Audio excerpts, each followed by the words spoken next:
Dr. Lincoln, members of the Council, guests, and friends, on behalf of the Board of Trustees of the Council and on behalf of the World Trade Center Institute, it's my pleasure to welcome you to this evening's program.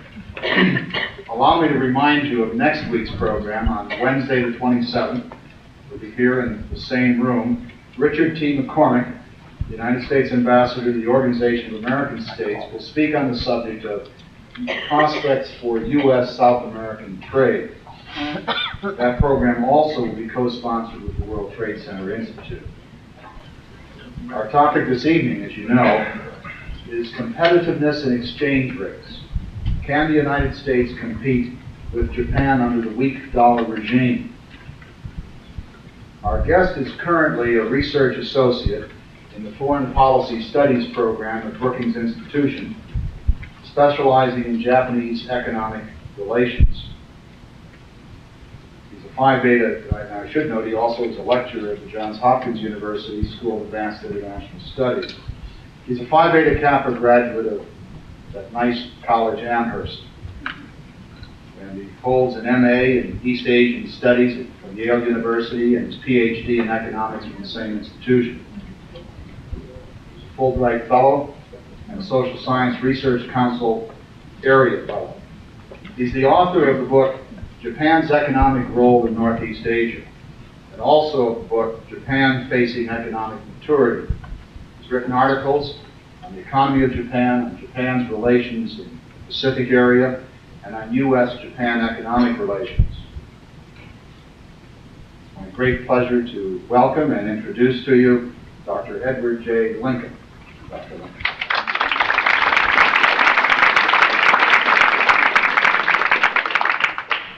Frank, thank you very much. As most people who live in the Washington vicinity, it's a great pleasure to come to Baltimore. As you all know, Washington's not really a city, and having grown up in New Jersey, not far from New York, I feel periodically the need to come to Baltimore to get out of the rather artificial atmosphere in Washington. Well, I have an interesting topic tonight, and I have a desire always to try to keep my own remarks fairly short because people always have lots of questions, especially when the topic is Japan. And we could take this topic. Can the United States compete with Japan in a weak dollar regime? So the answer is yes, and that's the end of my talk. In some sense, of course we can compete. There must exist some exchange rate at which the United States can export product to Japan. Japan will have difficulty exporting to the United States. The exchange rate currently is 140 yen per dollar. 2 years ago it was 240 yen per dollar. That's, from the Japanese standpoint, they are facing roughly a 60 to 70% appreciation of their currency. That's an enormous appreciation in a short period of time. But if this isn't sufficient to do it, how about 100 yen per dollar, which some of my colleagues have proposed, or 90 yen, or 80 yen? The point is, at some exchange rate, we can compete. We might not like that exchange rate, but we certainly can compete. There's 2 points to this. The first is an economic concept. You see, we've gotten you all in here to talk about economics. Comparative advantage, one of the principal pieces of economic theory on international trade.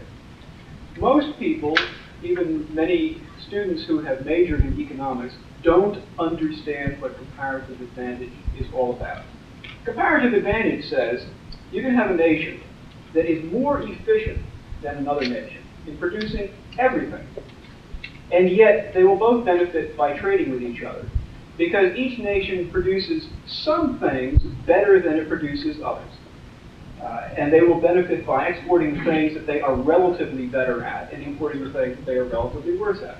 And there must exist some exchange rate at which they will find a profitable mutual exchange of products. And that, in essence, is what we are searching for now, an exchange rate at which that will take place. The second point I want to make out of this is to emphasize that exchange rates work. There's been a tremendous amount said in the last 2 years to the effect that moving exchange rates around has no impact on trade. Especially with the Japanese, they'll find ways to get around this. It doesn't matter what happens. We still can't export. We still will find our market flooded with imports. That simply isn't true. It might take time for it to happen, but all economists, virtually all economists, are agreed that the expected results from the falling value of the dollar will come through. We will export more and import less. Well, these statements serve as an introduction to what I want to spend the rest of my time on. I see them as being fairly obvious economic points, but they raise a host of other questions and issues about U.S.-Japan trade. Basically, what I'd like to say is that this outcome, that the United States will export more and import less, is very complex. It's not, I can look at it at the numbers and say, ah, yes, this has taken place, or this will take place, the model showed that. And yet, from the standpoint of microeconomics, from the standpoint of American businessmen, there are a lot of complex interactions and changes that are involved in all of this. So I'd like to look at three separate issues that are involved. First, a little bit more on straight economics, the macroeconomic underpinnings of these outcomes. Something which I think is also poorly understood, but of fundamental importance to the kinds of changes that will be taking place over the next several years. The second is the corporate strategies of Japanese export companies, how it is that they are reacting to this movement in exchange rate. And then third, the nature of protectionism in Japan and how that is likely to respond to this new exchange rate regime. Well, first, delving into the arcane world of macroeconomics. I'm glad we're getting you fairly early in the evening before everyone is sleepy, because this is something where I think most people simply tend to shut their ears when they hear the word macroeconomics. Let me see if I can keep this very short and very simple, and I think without losing too much of the validity of what needs to be said. The United States has a global current account deficit, a very large one. It's been expanding rapidly throughout the 1980s. Japan has a very large global current account surplus that has been expanding rapidly throughout the 1980s. When current account refers to trade in goods and services, not just merchandise goods. These movements, the U.S. movement to large deficit, the Japanese movement to large surplus, are the products of changes in the key macroeconomic variables in our economies: savings, investment, and the government surplus or deficit.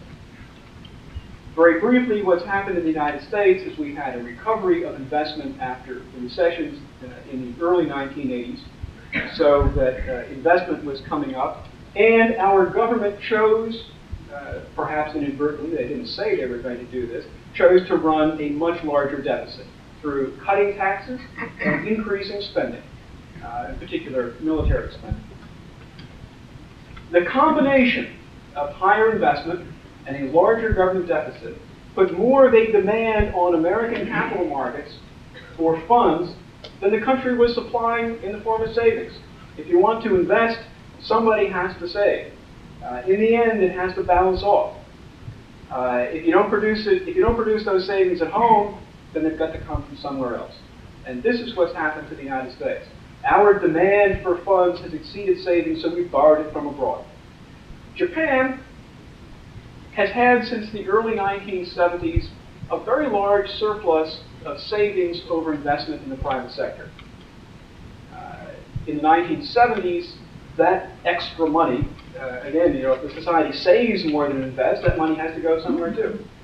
The government absorbed most of it by running a bigger deficit. The Japanese government deficit expanded rapidly in the 1970s. But they got worried about that. And in the 1980s, they have been engaged in a systematic and continuous effort to reduce their government deficit.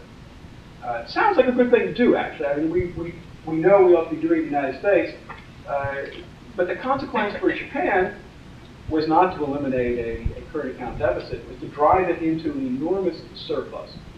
Because as the government was absorbing less of this money, The private sector didn't want it either. They weren't investing enough to absorb it all. So it moved overseas. Our two nations, rather conveniently, were helping each other to allow this process to take place. We needed the money. We had to borrow it from abroad. And the mechanism by which we tried to attract it was higher interest rates.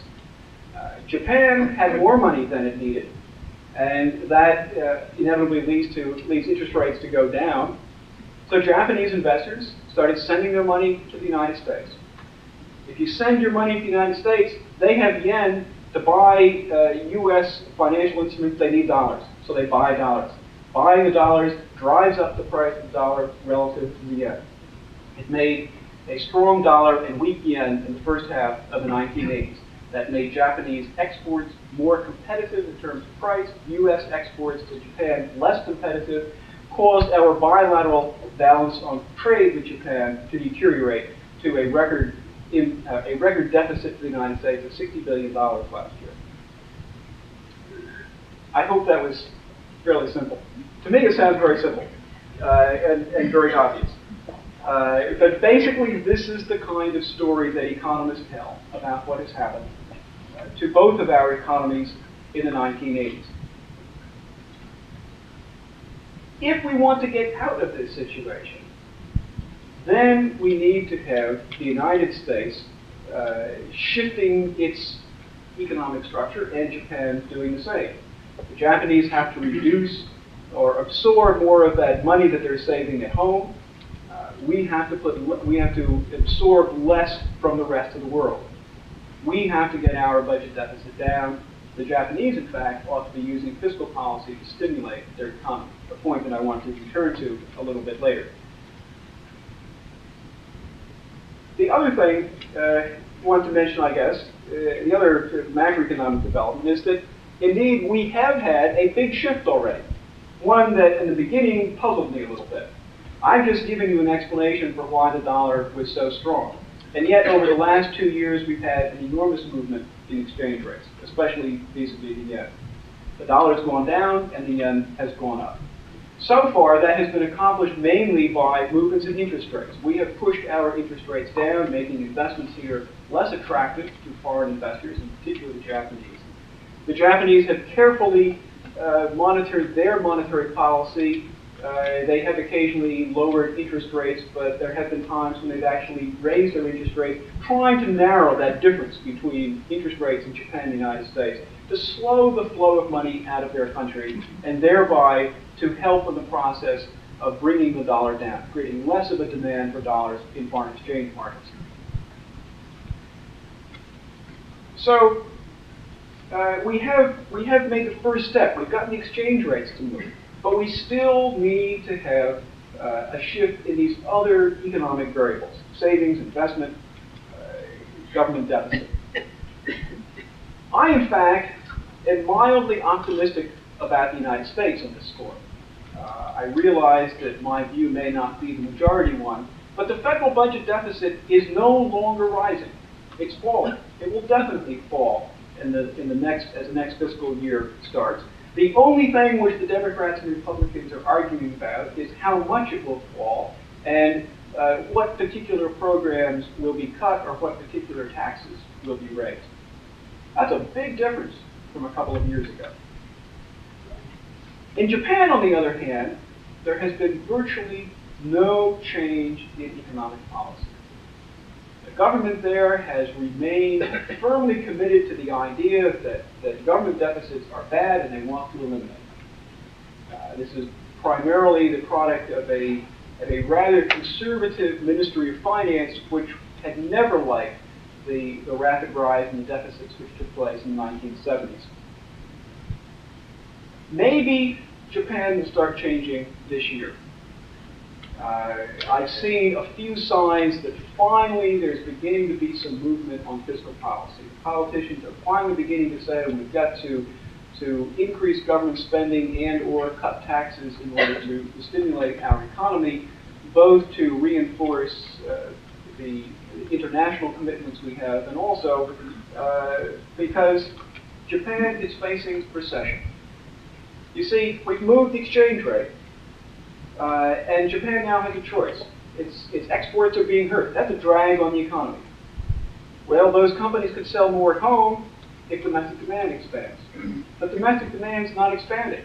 The contraction of the export sector is causing unemployment to go up. It's causing wage increases to stagnate.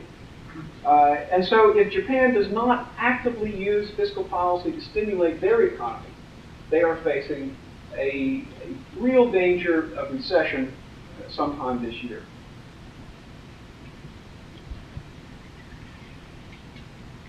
I'm concerned about these problems. I am worried that Japan might not come through with the changes that are necessary. I'm a little bit less concerned than I was a couple of weeks ago. But this would not be a good thing for Japan or for the United States. Now, the second of my three areas I'd like to turn to is the corporate strategy of major Japanese export firms. Many people have noticed that the United States has not seen much of an improvement in its trade deficit so far, measured in dollar terms. That doesn't worry me. I know that this change will take place at some time. Yet people are saying, why hasn't it taken place yet? And I'd like to offer a couple of reasons for why this is true, for why this has been so slow to emerge. From the standpoint of a corporate strategy, economists like to simplify things all the time. You know, for 100 years or more, we worked on a theory that firms maximize profits, as if any manager of a corporation could figure out what the maximum point of those profits was. Undoubtedly oversimplified. More recently, people have come up with theories that firms are more concerned with market share, maximizing their market share. Well, let's assume that corporations tend to have both goals. They're interested in making a profit, whether they maximize or not, they want to make money. But they're also concerned with their market share. The two things are obviously tied together to some extent. If your market share goes down, you get wiped out in the market, you're not going to make any money. If we were to contrast Japanese and American firms, I would say that American firms are more interested in profits out of these, if you have a continuum with profits on one end and market share on the other. I'd put American firms closer to the profit end and Japanese firms closer to the market share end. This doesn't mean that Japanese companies don't care about profits. They certainly care about profits very much, but often in a different way. They see the establishment and maintenance of a market share in various different products as being important for their long-run existence. And in the long run, they want to make a profit in the long run, and they're willing to sacrifice it in the short run, and maybe for a considerable period of time, in order to maintain their long-term viability.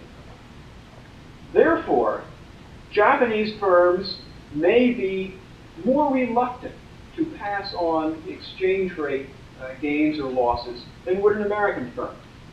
The immediate response of a Japanese firm is, oh my God, the exchange rates moved against me, but I don't want to jeopardize my position in the American market.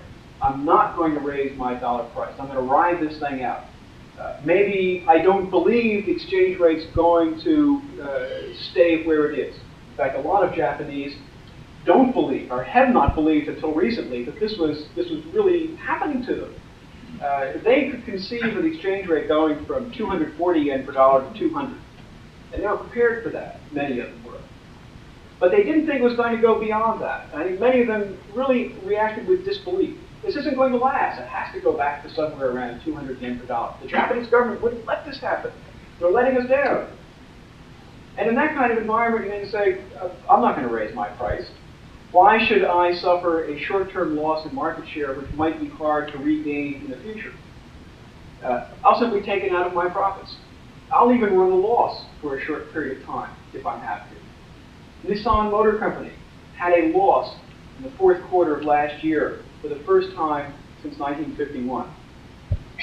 Toyota hasn't lost money, but its profits have declined sharply. So we tend to get an incomplete pass-through of exchange rate movements. Now, all companies do this. But the Japanese seem to be more reluctant to pass through these price changes than others. In the long run, of course, Japanese firms do want to earn money. And many of those companies that in the short run said they weren't going to raise their price are now beginning to change their mind. They realize that this is a more permanent change than they thought it was. And some of them are eventually going to say, we just can't live with a loss or with those low profits. And the prices go up, sales of their products go down. It's a lot easier, by the way, in those cases where it's an American company that is purchasing it in Japan from a Japanese company than, say, for the Japanese company that has a distribution network as in automobiles all the way to the retail level. There's something else that perhaps affects this. That's a fairly controversial topic among economists, and I'm not quite sure where I come out on this question. But it is true that there are no unfriendly corporate takeovers in Japan. None. Absolutely none. There are mergers and acquisitions in Japan, roughly 1,000 a year, but they are all friendly. And in most cases, they are the product of relationships that have gone on for years, and somebody says, hey, look, you've been my supplier for all these years, why don't we just buy you out? That happens, but no unfriendly takeovers. That means the Japanese corporate managers don't have to worry at all about the threat of someone buying up their company if the stock goes down. If their short-term profits turn sour and that drives the price of their stock down, they're safe. They don't have to worry. American companies seem to be increasingly concerned about that. That means that Japanese companies may feel that they are in a position to accept a sizable drop in profits on their export business and try to stay with their market share, and stick to that longer than would an American company. We also say a little bit about investment strategy by Japanese companies. For many of the leading Japanese firms in this American market, their long-term strategy will be to replace exports from Japan with local production as a way of restoring their profit margins. And I might add, by the way, that in some industries now, American workers are cheaper than Japanese workers. That may seem rather astounding, but the exchange rate has moved so far that Japanese workers are very expensive. And that's obviously that's something of a bit of a surprise, but it's true. So there were Japanese companies saying, sure, we'll manufacture in the United States. It's cheaper. It's cheaper to hire American workers than to hire them in Japan these days. So we are now in the early phases of a great wave of Japanese direct investment in the United States in manufacturing. Some of them are coming purely because of this exchange rate motive. Others are coming out of a fear of protectionism in this country. But whichever it is, there are more of them coming. Some of this will also be in Southeast Asia, but frankly, I think that the Japanese will continue the trend of the last few years, and that an increasing share of their overseas direct investment will in fact be in the United States and Europe. These are the big markets that Japan sells to, and a lot of companies will see an advantage to having their factories located close to the market that they serve. Well, what is the importance of these features of Japanese corporate behavior? I would say that it means for any American company that faces stiff competition from Japan should assume that that competition is going to continue. You've been granted some relief because of the exchange rate movement. It has hurt the Japanese, it has helped you. But these companies are actively seeking ways to try to stay in the market, cutting their profit margin, investing in the United States. Others are also scrambling like mad, trying to increase productivity, cut labor costs in their own companies. Some of them have even moved close to the verge of firing workers. They haven't quite gotten to that point, at least not in very many industries in Japan. As you know, big companies in Japan operate under an implicit job guarantee for their poor workers and don't like to let them go unless it's absolutely necessary. They've got a variety of other things they can do, and they're scrambling like mad to use all of these other means at their disposal to try to control their costs, to help keep them competitive. So if you face competition from a leading Japanese company, don't expect much change. Now, obviously, not all Japanese companies are successful. It brings us back to comparative advantage. The Japanese are good, but they're not equally good at everything. They have companies that are not well managed. They have companies that go bankrupt. They have companies that face import competition at home. So some Japanese companies are not going to be able to cope with all of this. But the big, successful exporters in Japan are well geared to try to maintain their position. Now, let's turn to the third thing that I wanted to get to, the nature of protectionism in Japan, a subject that is near and dear to my heart. Japan is a protectionist country, and don't believe anybody who tries to tell you otherwise. The Japanese are forever coming to trade conferences saying, oh, our country is wide open, we have the lowest average tariff level among any industrial nation in the world. That's true. Japan does have the lowest average tariff level of any industrialized nation. They also don't have very many products that are under quota, fewer products than most European countries. It just happens that out of that average, there are still a few products that have high tariffs. They just happen to be things that we're interested in exporting to Japan. They happen to have a few quotas. Those also happen to be things that we're very interested in exporting to Japan. Beef, and citrus fruits. And the Japanese are masters at obscure non-tariff barriers, standards, testing procedures, licensing requirements. It's truly astounding to see what the Japanese can do to keep a product out of the market if they want to keep it out. We could learn a lot from them. Now, they're not necessarily the worst in the world on this score. I think the French are right in there with the Japanese in doing irritating things. But somehow the Japanese seem to bother us more. You know, they are our major competition in a number of important industries. Why is this the case? Historically, Japan has been trying to catch up with the West. This has been Japan's goal for more than a century. And as part of that, you want to substitute domestic products for imports. There's been a spirit of saying, we can do it at home. Why should I have to import this thing and forever be in a developing country position? I want to build this stuff at home.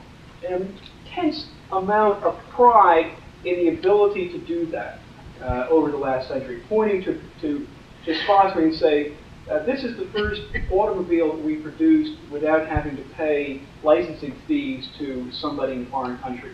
This is the first steam locomotive that we manufactured. And here's a picture of the last one that we had to buy from abroad. Very, very proud of these changes.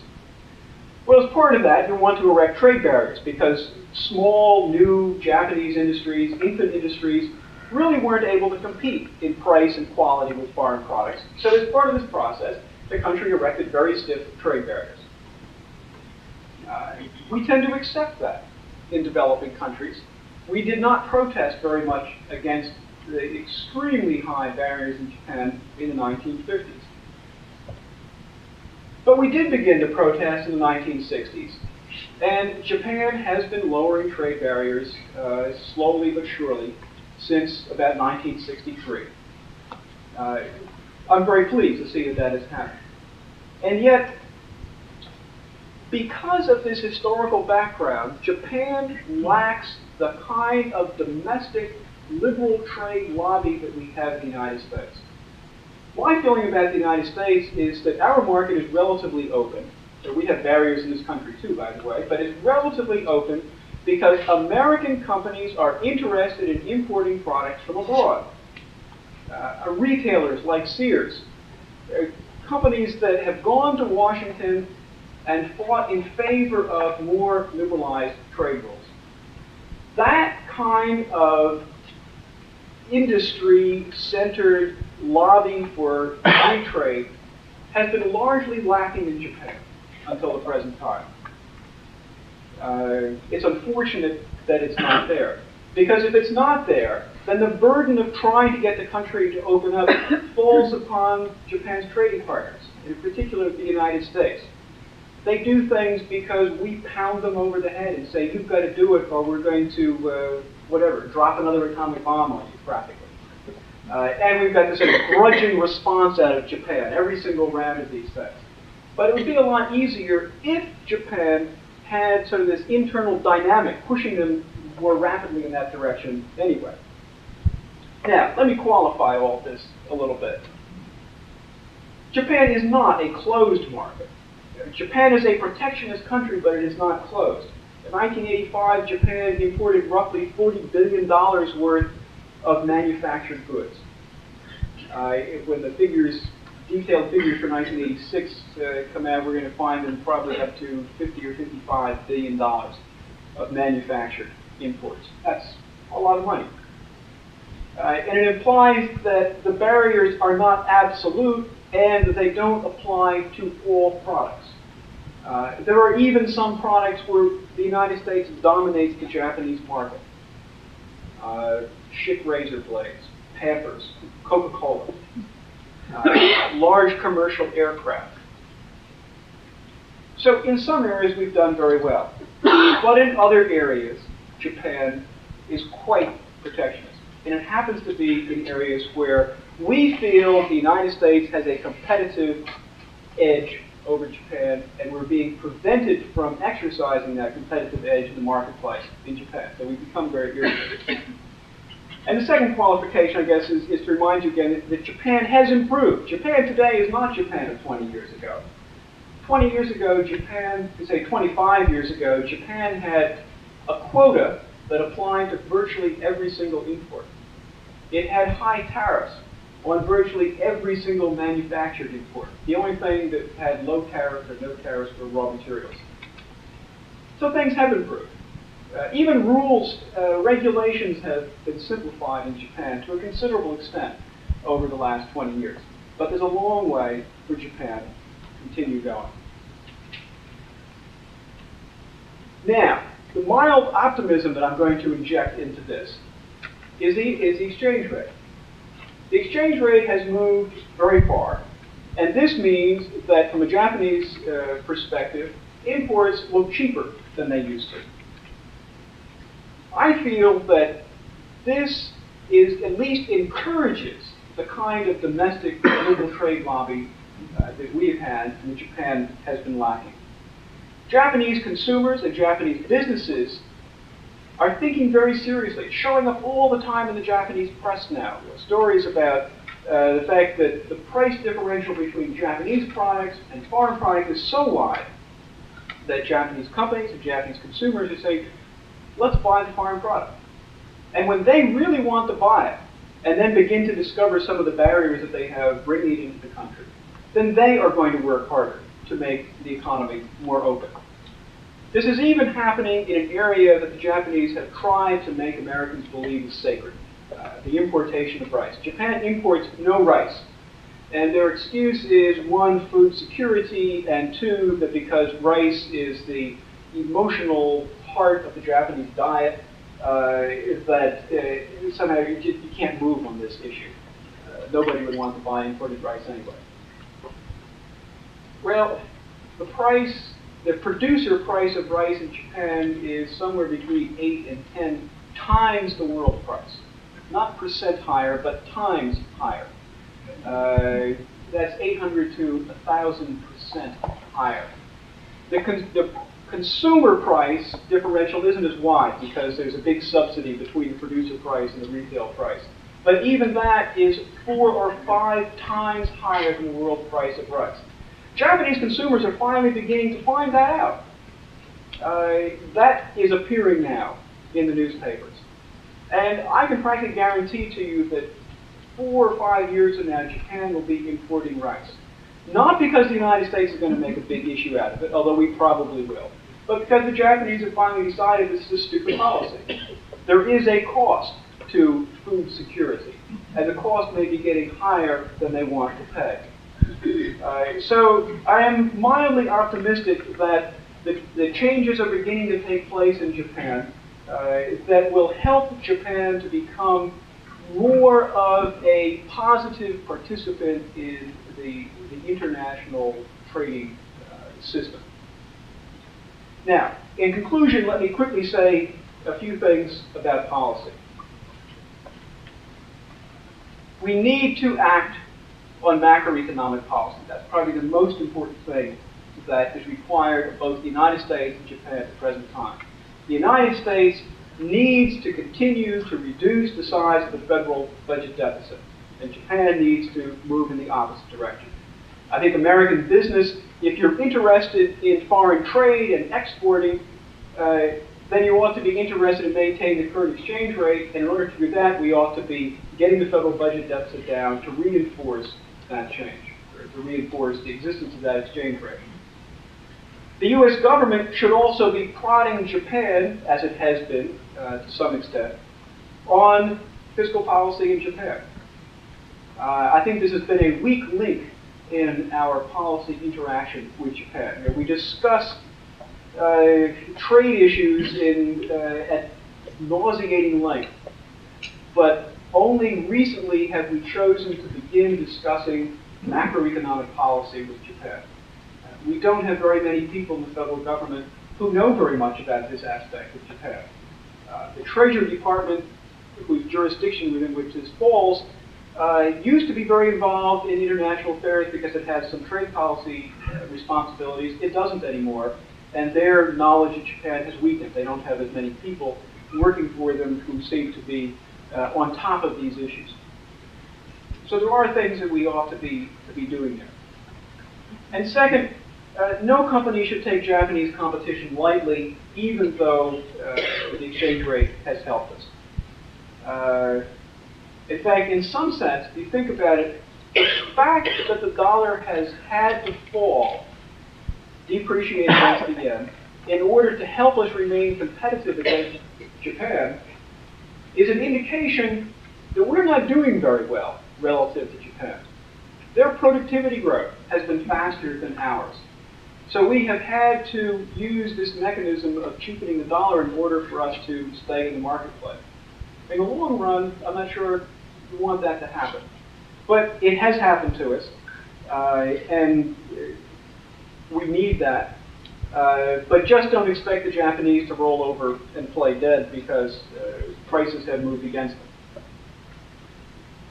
For state governments, this is also the time to be carefully watching Japanese investment. We're up to probably somewhere around 25 or 30 American state governments that have offices in Tokyo. State development office, trying to promote state exports and trying to get the Japanese playing one state off against the other. But they're being deluged with states coming at them saying, please invest in my state. It's the best place in the United States to put your factory. This obviously is the time to be doing that because of this increase in Japanese investment in the United States. The third policy implication, I guess, is that we need to continue to battle with Japan on protectionism in Japan. As part of that, though, I think we need to seek more effective bargaining methods dealing upon Japan, trying to encourage the growth of a liberal trade lobby within Japan. Not just bashing the Japanese over the head, but also encouraging them at home, giving them the fuel that they can use to convince their own government to liberalize those areas that still is subject to various kinds of trade barriers. I would say, for example, that any American firm that faces stiff competition from Japan, whether they face it in trying to export to Japan or face it here at home, is foolish not to have a well-staffed office in Tokyo, even if you don't sell very much in that market. Even if you think that sending an American to head that office is incredibly expensive. The long-run implication of not being in Japan, monitoring what the Japanese are doing, trying to maneuver within the Japanese political policy process in Japan, the long-term implications can be devastating. The Japanese have learned that lesson. All you have to do is look around Washington and see how many Japanese companies are there. Rapidly increasing number of Japanese firms in Washington. And if not on their own, they have bought the services of American public relations and consulting and law firms to represent them in Washington. We don't do very much of that in Tokyo. And it can be done. It's not done the same way it's done in Washington, but it can be done. I think we ought to be doing that. Well, in summary, obviously we can compete with a weak dollar, but I think we need to work at these other things, getting trade barriers down in Japan, not taking the Japanese lightly, getting the macroeconomic fundamentals corrected, or else we're likely to face a continual weakening of the dollar over time. And I don't think that in the long run that is something that we want. Well, thank you.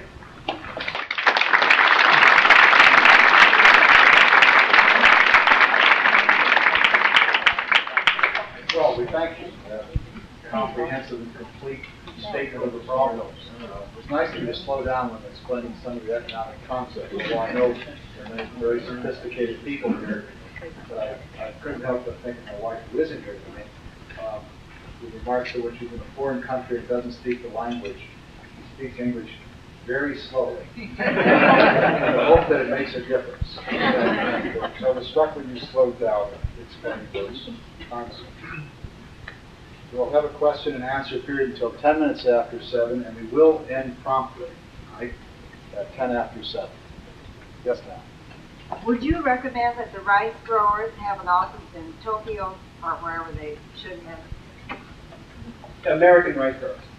You want to repeat the question? We will, yes. Would you recommend that American rice growers have an office in Tokyo? I think very definitely they ought to have an office over there. It's in their long-term interest to break into the market. They made a proposal to the U.S. government last fall to retaliate against Japan because the rice market's not open. And of course the Japanese reacted with outrage. But if they had a presence in Tokyo, they could spend a lot of time trying to feed information, for example, to Japanese consumer groups, to Japanese industrial groups that want to prod the farmers, and do that kind of activity to build the support for the position within Japan that the market ought to be liberalized. Yes, sir. As you know, may know, there's a sister city relationship between Baltimore and Kawasaki.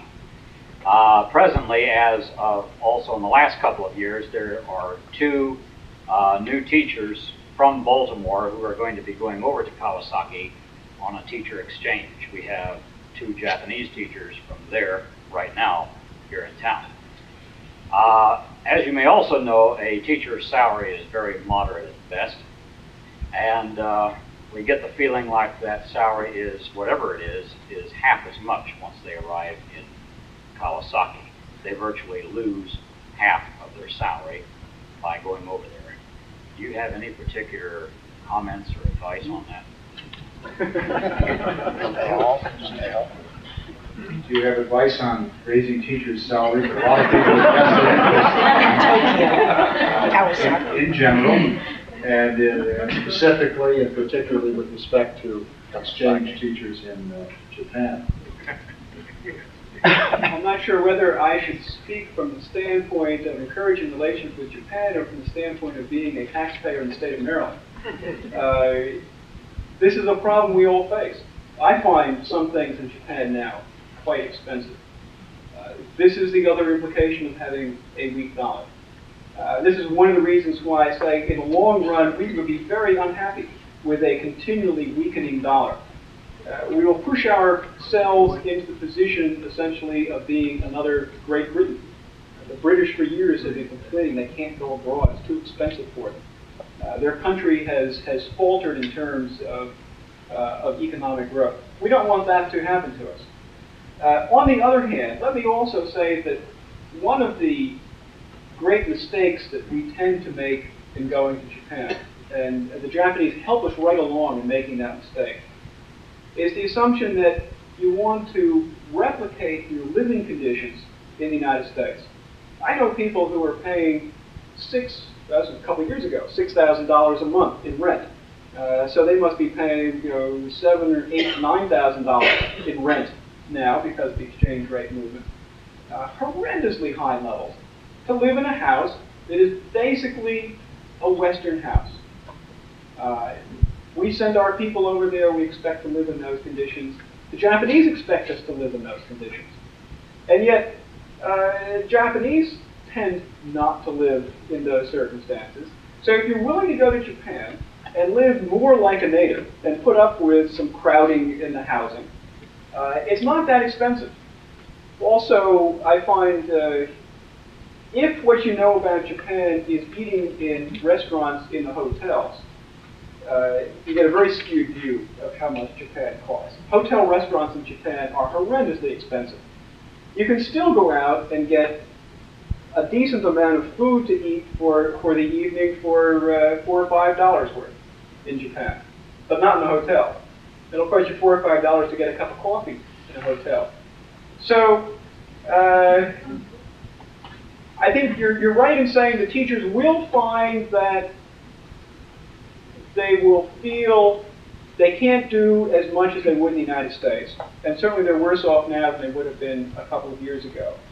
But it ought to be manageable. It ought to be manageable.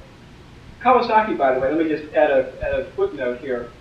You have a sister city relationship with them. It's a very depressed area right now. Because Kawasaki is heavily concentrated in industries like steel. And the steel industry in Japan is going through a very bad time. So maybe you'll have some advice for what they ought to be doing. I hope that isn't the Sister City connection. An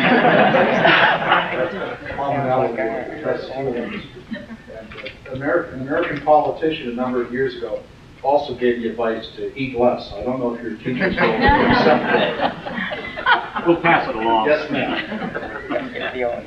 How will the domestic production pricing respond to higher price imports?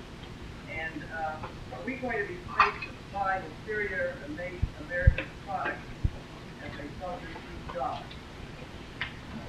The question is, how will American pricing, domestic pricing, be affected by this increased cost of imported goods? And will it have an impact upon the quality of American goods? That's a very good question. In fact, there's been a lot of discussion among economists as to what the inflationary impact of moves in the exchange rate is. Clearly, the weaker dollar makes imports more expensive. It doesn't make them, as we've been discussing, not all of that's passed through. So imports haven't gone up in price by 30, 40%. They've gone up by 10 or 15%. That, however, is sort of a one-time movement in price. It doesn't mean that every year off into the future we're going to have an increase in inflation or higher inflation because of higher import prices. But it does mean we have a one-time adjustment to higher import prices. Some of that is also going to be reflected in competing American products. American automobiles, for example, feeling somewhat less competitive pressure from Japan, may also go through a round of increasing their own prices. The other part of your question is also very interesting. Does this mean we're going to be stuck with inferior quality American products instead of high quality imports? There is in fact some danger of that. Imports are more expensive. It causes Americans to buy more domestic product. It takes some of that competitive pressure off the American companies to compete. I'm hopeful that at least in some key areas that my points about Japanese behavior means that not very much competitive pressure is being taken off. And so American companies are still left in the position of having to respond to Japanese competition. If not in the form of imports from Japan, but local Japanese production. You know, the quality of Japanese production in the United States, from the few examples that we have so far, doesn't seem to be any lower than it is in Japan. Productivity is a little lower. They tend to run the assembly lines more slowly. Partly, I guess, because they're newer, they haven't gotten up to speed. but the quality is the same. So that may help to not take too much pressure off of the United States. Yes, sir. Will the economic consequences of devaluation require Japan to remilitarize? And if so, what would be the geopolitical consequences vis-a-vis the United States? Will the consequences of devaluation encourage political consequences such as remilitarization or an emphasis on militarization? That's a very controversial topic, something which Americans seem to worry about very much. I don't worry about that. We have, in fact, as part of our government policy, been trying to get the Japanese to spend more on their military, and they've done so somewhat reluctantly. But they're definitely not on the verge of a takeoff in military spending. Why? I would argue that even though Japan is irritated with the United States over trade matters, Japan identifies very strongly with the capitalist West. It certainly does not identify with the Soviet Union. It certainly does not identify very much with China. The Chinese don't get along with the Japanese very well in some ways. And so the Japanese perceive their future as being very closely wedded to the capital West on into the future, and in particular to the United States. Approximately 1/3 of all Japanese foreign direct investment is in the United States. More than 1/3 of all of Japan's exports are to the United States.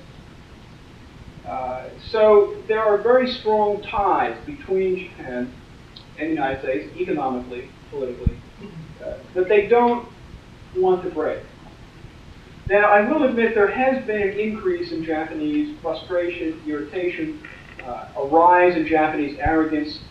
There are some Japanese who think that the United States is in decline and Japan is in the ascendancy. They've actually become rather condescending toward us, some of them. That's likely to continue. But I think that it won't proceed very much beyond that. For one thing, they don't want to spend the money on it. Why spend the money on it when you can get the United States to do it for you? So you're kind of stuck with both sides of it. We might be mad because we know the Japanese have gotten a good deal getting us to buy their defense. And yet, we don't want Japan to remilitarize, which they would do if we took away that defensive umbrella over Japan. And I think that is where things will stand. Yes, sir. A couple weeks ago, I read in the Wall Street Journal that small companies are having a lot of difficulty getting export financing. And I wonder, as long as that export expertise is missing in the United States, will we ever become an exporting nation? Is there, first of all, a difficulty in getting export funding for smaller businesses? And if so, to what extent does that affect the level of expertise in the United States in the area of exporting, and hence our ability to compete with exports? I saw that same article, and I was very disturbed by it. Basically, the point is that many American banks have either shut down or decreased the staffing of their export financing operations. And if you can't get the financing, and you can't get the advice on the exports that go along with that financing, it's difficult to export. That really disturbed me. It's something I guess I could add to this. I focused on the competitive behavior of Japanese companies in response to this, but also look at American companies. One of the reasons why it's taking a long time for us to see our exports recover is that we have had 5 or 6 years now of a very strong dollar, which hurt our exports, caused things like this shutting down of export financing, has caused other companies, manufacturing firms, to shut down many of their overseas offices. And it's going to take time to rebuild that. One hopes that in a profit-driven economy such as ours, if there's a new opportunity for exports, the financial institutions and the manufacturing firms will start to regenerate that. But if they do start, it's still going to take several years to get that reestablished. Further. Specifically, do you have any data regarding trade between Japan and the state of Maryland last year? Do you have any data on trade between Japan and the state of Maryland? Unfortunately, I don't. In fact, there's a real difficulty in getting hold of data like that. In the United States, our trade data is broken down by customs district. Now, I assume that Baltimore is the center of one of our customs districts, and sort of measures the flow of goods primarily in and out of the city of Baltimore. But that's a little bit different than saying trade between Maryland and Japan, because it includes products that may have come from Ohio but passed through this port of exit to the rest of the world. So at least that form of data is available. I don't have it, but I assume that it's probably available somewhere in this building. I'm going to be persistent, even further in the rear. Yes. Would you comment further on your earlier observation about a declining overall federal deficit, and particularly in light of comments in the Senate subcommittee about talk of additional tax increases, which I guess is our cost of having to absorb that? Would you comment further on this matter of a decreasing federal deficit? I guess I watch Japan more than I do the federal government, but the argument at the moment is basically over how much to cut this coming year and how to do that. I think it is inevitable that there will be some form of tax increases that go along with that. I haven't looked carefully at exactly what's coming up. It seems to me that the most likely outcome is some kind of an increase in excise taxes. Reagan could accept that and say that it doesn't really indicate an increase in overall taxes. It's just excise taxes, and those are different from income taxes, or whatever it is he wants to say. There's some way that he can probably weasel out of saying this contradicted his determination not to increase taxes. Because if he doesn't compromise, then I think he would be facing bigger cuts in his military budget than he would want. So either he gets bigger cuts in military spending, or he accepts a compromise and takes some taxes. And I think that's probably fairly likely. You made a reference earlier to the fact that we have to encourage the Japanese to encourage the economy, to heat up their economy. Right. Does the Japanese government not run a deficit, and how would we encourage them to heat up their economy? The question is, how would we encourage the Japanese to heat up their economy? The Japanese government does run a deficit. It reached a peak of 5.5% of GNP, which is quite high, in the late 1970s. That was the point they became concerned instead of driving fiscal policy in the opposite direction. At the present time, the government deficit, central and local, as a percentage of GNP, is less than 2%, which is not a very big deficit. And how do we go about encouraging them? Well, one thing is to let the exchange rate move. That's been a very powerful force on them. Because if they don't do something, they see their economy now drifting toward recession. I think that's finally begun to break the back of the opposition from the Ministry of Finance.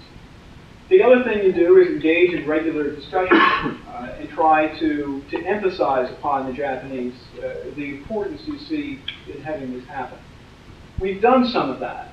I said I was a little bit disappointed in our accomplishments. I think I'm partly disappointed because we have often praised the Japanese for statements made in Japan where, in fact, anybody who knows much about the situation would see that nothing was happening. We praised them last fall, for example, when the Japanese government said, oh yes, we're going to stimulate the economy, and we have, whatever it was, 3 trillion yen package, $25 billion. a stimulus for the economy. It turned out, in fact, that there was virtually no stimulus in that package at all. They were going to pump up government spending, public works spending, and that was in the package. But they didn't include in those numbers the fact that they were going to decrease other forms of government spending, so that in fact there was a net drop in government spending in Japan. And we didn't really pick up on that. We didn't say, wait a minute, you're not doing anything. We didn't raise our voices at that time.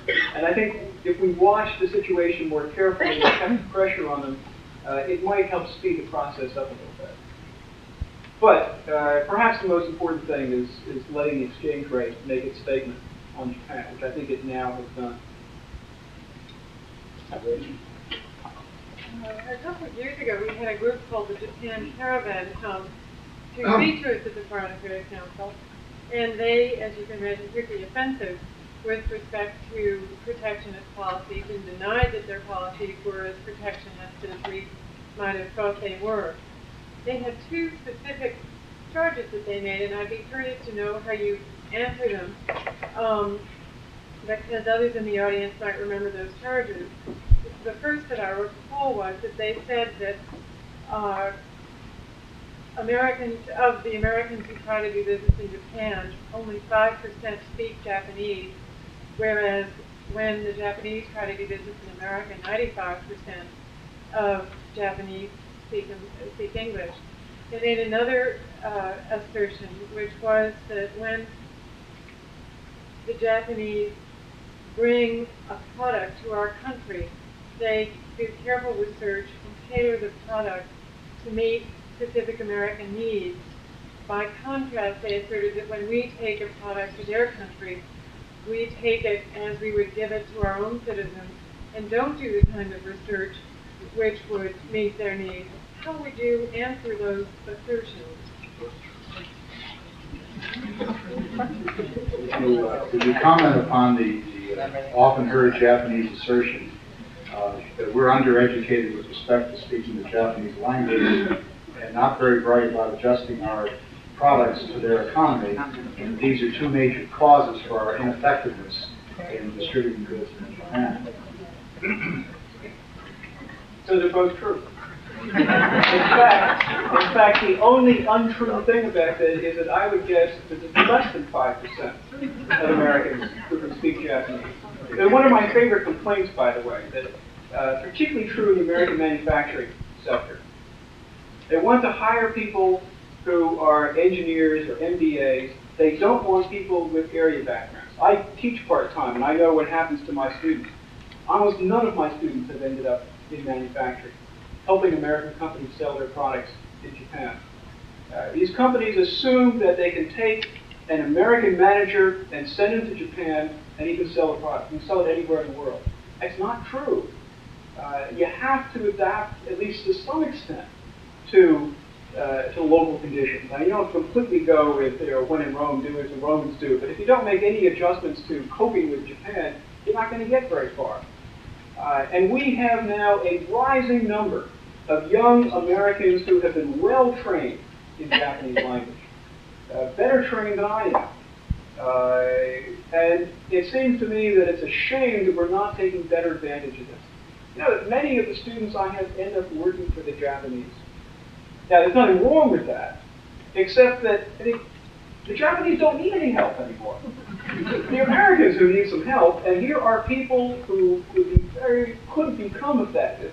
Hire them at an entry level, teach them about the business, send them to Japan, would be very effective. Now, that's my agreement with that. My disagreement with that is that, in fact, English happens to be the international language. Every Japanese kid has to learn English in school.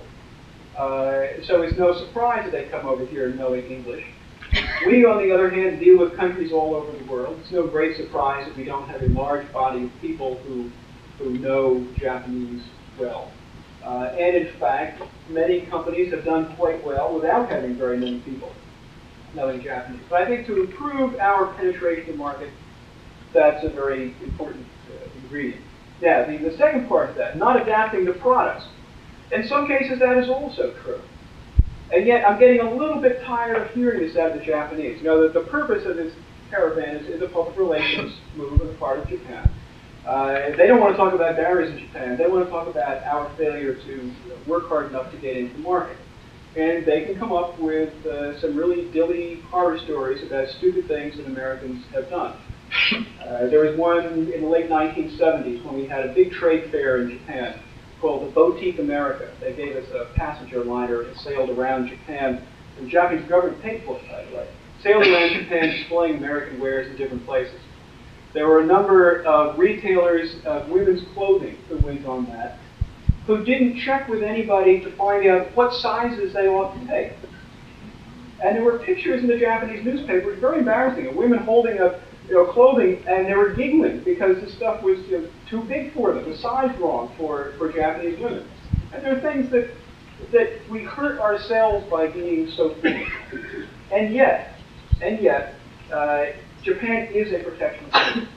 And I say that because there are many American companies who would willingly alter their product, who would willingly print instructions in Japanese for their product if they had even a 15% probability of being able to make it in the market. But they say, I don't have any chance of making the market. Why should I bother going to the expense of doing this when it's very clear that no matter what I do, I'm going to fail because they'll find something else to throw in front of me. And so it depends partly what the products are, and there's some truth on both sides to it. But they're not inconsistent. We can be stupid, and they can still be protection. This will have to be our last question. Mr. Israel? Why, you talked about many virtues of the Japanese, and they are, of course, a remarkable people. But there are certain practices of theirs which you haven't mentioned at all, like dumping of merchandise in order to crack a market, or of government subsidizing manufacturing plants and products exported. And these are the kind of things which, that seem a very underhanded approach to it rather than that of a state that is winning trends. We didn't mention dumping and understated perhaps subsidizing and other practices of the Japanese which may constitute unfair competition. Would you comment on that? The Japanese are ferocious competitors. And obviously there have been times when the Japanese have done things which we don't like. I, as an economist, happen to get very upset about some of the dumping allegations that are made because we have a very peculiar legalistic definition of dumping in this country. Less than the fully distributed cost of production, rather than less than the marginal cost of production. American firms within the American market regularly sell their products at particular times and places below the fully distributed cost of production. And there's nothing illegal about that. It only is illegal when it crosses boundaries. So we tend to get an impression of the Japanese engaging in more dumping than I, as an economist, would feel takes place. Nevertheless, I think there have been cases where the Japanese would say, we don't care how low the price has to go, just so long as we can get our product in the market. Even that is something that Americans do to one another sometimes. Retailers trying to get their product onto a grocery store shelf, for example, have been known to do things like go in and buy the competitor's product off the shelf so they can put their own stuff there. That's Americans doing things to Americans. So the Japanese maybe aren't worse, they just do it on a grander scale than we do. Now, on subsidies, the Japanese government does interact with Japanese industry in different ways than the US government does. It turns out, though, if you want to look at subsidies, we do more to subsidize American industry than the Japanese do to subsidize Japanese industry. So overall, it's difficult to make the argument that the Japanese are doing something wrong. You have to get down and begin to look at specific things to see where they do things differently than we do. And I would say that at the present time, the key differences would lie in the approach to research and development. There has been some subsidy for R&D in Japan, a lot of subsidy for R&D in the United States by the government. But in the United States, a lot of the government, in fact, most of the government subsidy for R&D is military R&D.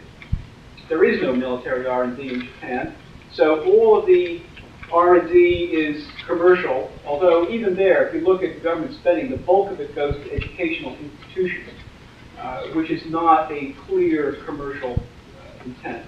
But they do have particular programs, and I think there is where we get the difference. You see the Japanese saying, here is an emerging technology. It's important that Japan has companies involved in this technology. Therefore, let's help them with the R&D.